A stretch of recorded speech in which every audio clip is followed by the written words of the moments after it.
BFM Bourse, vos placements, nos conseils sur BFM Business. 200 milliards d'épargne accumulée par les Français en 2020 et 2021. C'est une projection qui fait à peu près consensus. Et vous êtes donc d'ailleurs quelques-uns à nous demander que faire de cette épargne, où trouver des placements court terme. Vincent Kutkovitch vient de nous rejoindre, il va essayer de vous éclairer. Bonjour Vincent. Bonjour Guillaume. Directeur général de bienprévoir.fr. La demande pour les placements court terme, vous la constatez aussi, elle s'accroît ? Oui, on le constate à travers nos clients qui nous posent énormément de questions dans ce sens-là. Il y a une vraie frustration aujourd'hui. Les gens ont l'impression qu'il n'y a pas de solution.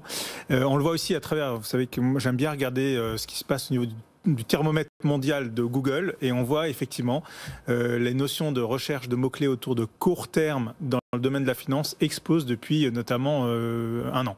Un an et puis fin d'année 2020. Donc ça, c'est bien la traduction qu'en fait, il y a une vraie préoccupation, on peut la comprendre aujourd'hui, au regard du fait qu'on le voit bien, il y a de l'épargne qui s'accumule, mais on ne sait pas très bien combien de temps on va mettre pour sortir de cette crise-là.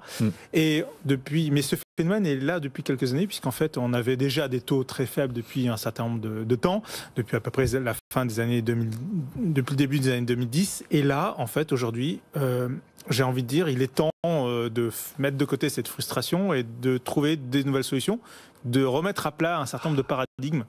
Et donc, c'est ce qu'on va essayer de faire. Oui, parce qu'il y a quelques années, et je m'en souviens parfaitement, vous étiez nombreux, vous les experts patrimoniaux, à conseiller pour les placements court terme d'aller sur les super contrats, les taux boostés. Là, on trouvait facilement chez Carrefour Banque, on peut les citer, la banque de Renault aussi, je ne sais plus comment elle s'appelle, mais peu importe. RCI, bon, je ne sais plus. RCI, c'est ça, voilà, exactement. On trouvait les taux boostés à 5-6%. Aujourd'hui, ça n'existe plus. Donc, trouver des placements court terme qui rapportent sans risque, c'est très compliqué. Alors, ces placements existent toujours, mais en fait, ils n'arrivent même pas à couvrir le peu d'inflation qu'on a aujourd'hui. On parlait d'inflation il y a quelques instants. Une inflation à 0,5% aujourd'hui, c'est à peu près ce que vous trouvez sur les comptes à terme que ces banques proposent toujours d'ailleurs encore aujourd'hui. Donc, vous ne couvrez même pas l'inflation.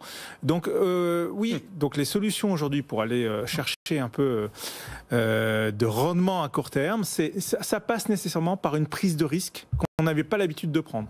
Avant, on avait l'habitude d'aller sur des comptes à terme, on plaçait de l'argent, on savait que c'était garanti en capital, il n'y avait aucune question à se poser. Maintenant, il faut être un peu plus ingénieux et j'ai envie de dire que ça passe par une remise à plat des fonctionnements qu'on avait les années passées. Par exemple, prendre un peu plus de risques. Par exemple, gérer son enveloppe court terme dans l'enveloppe de l'assurance vie. On peut très bien imaginer qu'aujourd'hui, à l'intérieur de l'enveloppe assurance vie, on puisse avoir une stratégie moyen terme, long terme, et puis une stratégie adossée à l'autre enveloppe, une stratégie plus court-termiste, d'une certaine manière. Et il y a des solutions qui le permettent de le faire aujourd'hui, d'aller dans l'assurance vie, d'aller gérer cette enveloppe. On exclut tout ce qui est livret bancaire, etc. On nous dit toujours, allez-y, pour le court terme, c'est le mieux, puisque c'est les placements les plus liquides. Oui, mais en fait, on ne couvre pas l'inflation, donc on est en taux réel négatif, en fait. Donc je pense vraiment à abandonner aujourd'hui.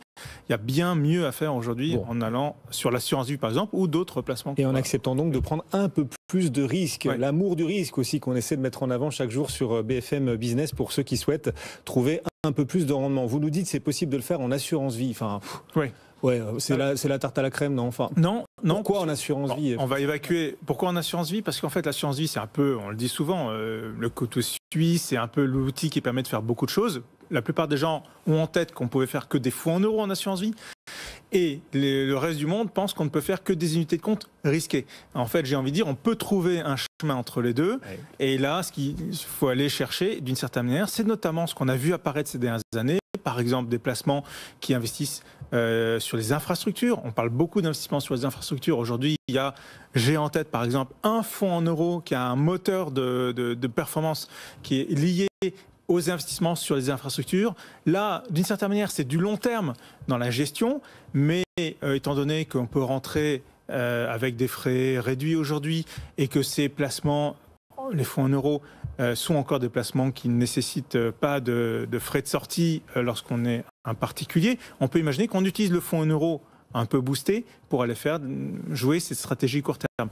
Mais j'ai envie de dire que par ailleurs, alors on va rester beaucoup sur l'immobilier, même dans l'immobilier aujourd'hui, on peut aller faire un petit peu avoir cette stratégie court-termiste. Ah bon ? Oui, pourquoi et comment on va aller chercher, ça se multiplie, des unités de compte sous forme de SCI, donc de société civile immobilière. Mettre des SCI dans l'assurance vie, via les unités de compte. Ouais. Et je pense qu'aujourd'hui, si on trouve des SCI qui ont, par exemple, il y a souvent régulièrement des promotions sur les frais d'entrée. C'est nécessairement des produits qui nécessitent un peu de frais d'entrée, mais parfois, comme aujourd'hui, nous on en propose il y a une promotion où on peut rentrer à 0,5% et le 2% de frais d'entrée, ce qui fait que d'une certaine manière, au bout de quelques mois, puisque ce sont des placements qui génèrent à peu près 3 à 4% par an, avec un risque assez maîtrisé, attention, un risque en capital, on peut amortir assez vite ces frais d'entrée, donc d'une certaine manière, au bout de quelques mois, être dans une stratégie de court terme et utiliser cette enveloppe pour 36 mois, par exemple. On peut booster son assurance vie. Vous nous dites sur les frais, il y a moyen de limiter les frais quand on investit sur des placements boostés en assurance vie. Ouais. Très bien, mais l'assurance vie fiscalement, c'est surtout intéressant après 8 ans, non? C'est pas ça du court terme, des placements court terme.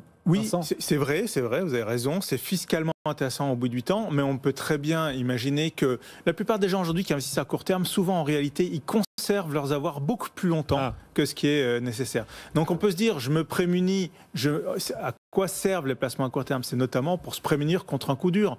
Mais imaginons que ce coup dur n'arrive pas, que les choses se déroulent plutôt bien, on peut imaginer que dans quelques mois, on soit finalement, d'une certaine manière, pas obligé d'aller ponctionner dans cette enveloppe-là. Mais même si on devait le faire, il vaut mieux le faire avec des placements comme ça qui rapportent 3,5, 4% avec un risque maîtrisé une fois de plus, sur lequel j'aurais éventuellement la flat tax à payer.